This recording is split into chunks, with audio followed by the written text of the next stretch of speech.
Salut et bienvenue pour une nouvelle histoire. Mais n'oublie pas de t'abonner.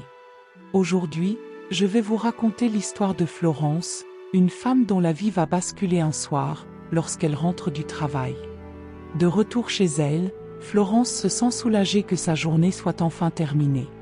Son travail, un emploi administratif ennuyeux, ne la passionne pas, mais elle privilégie sa vie de famille à une reconversion professionnelle. Elle aime la maison qu'ils ont construite, avec son mari, Marc. Il ne manque qu'une porte moustiquaire pour qu'elle se sente comme dans un film romantique. Alors qu'elle avance dans le couloir, elle entend des bruits venant de la chambre des enfants.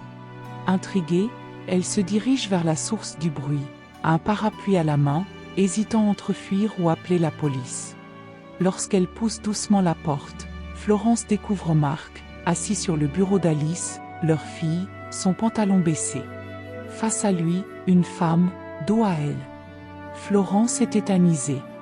Marc, lui, est figé. La femme, sans se douter de sa présence, enfouit encore son visage dans le cou de Marc. Florence reconnaît alors le parfum boisé et épicé de la femme. C'est celui de Christine, sa belle-sœur, la femme de Pierre, le frère de Marc. Christine est sa complice de soirée et une amie de longue date. L'hôte de choc la cloue sur place. Florence ferme les yeux.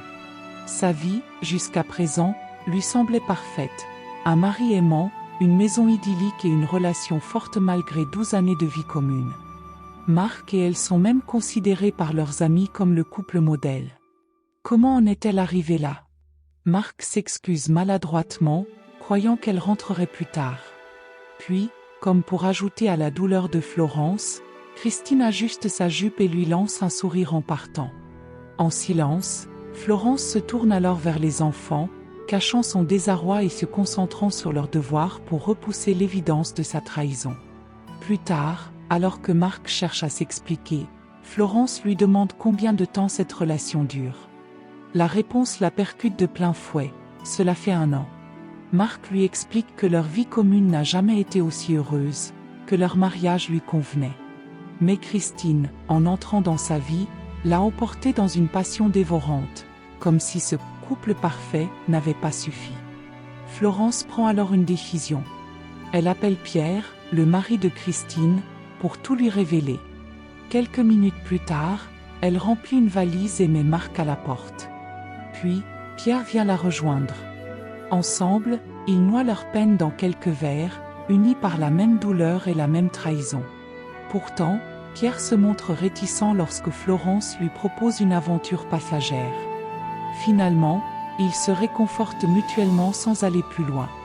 Les semaines passent. Marc, désormais installé avec Christine, vient parfois voir les enfants. Mais pour Florence, le couple qu'ils formaient n'existe plus. Le choc la plonge dans une profonde réflexion. Elle prend un arrêt de travail, décidée à reprendre sa vie en main, se lance dans une formation de shiatsu. Son rêve est d'ouvrir son propre cabinet de massage dans la salle de musique que Marc avait aménagée pour lui-même. Un jour, alors qu'elle est plongée dans ses recherches, Christine sonne à sa porte. Les yeux rougis, elle demande pardon, incapable d'être heureuse avec Marc. Elle promet même de le quitter si Florence ne lui pardonne pas. Pour seule réponse, Florence laisse éclater sa rage. Elle vide ses émotions, libère tout ce qu'elle a enduré et chasse Christine de chez elle. Florence comprend que cette épreuve lui a révélé une force insoupçonnée. Elle se sait droite, prête à affronter ce nouveau départ pour elle et ses enfants.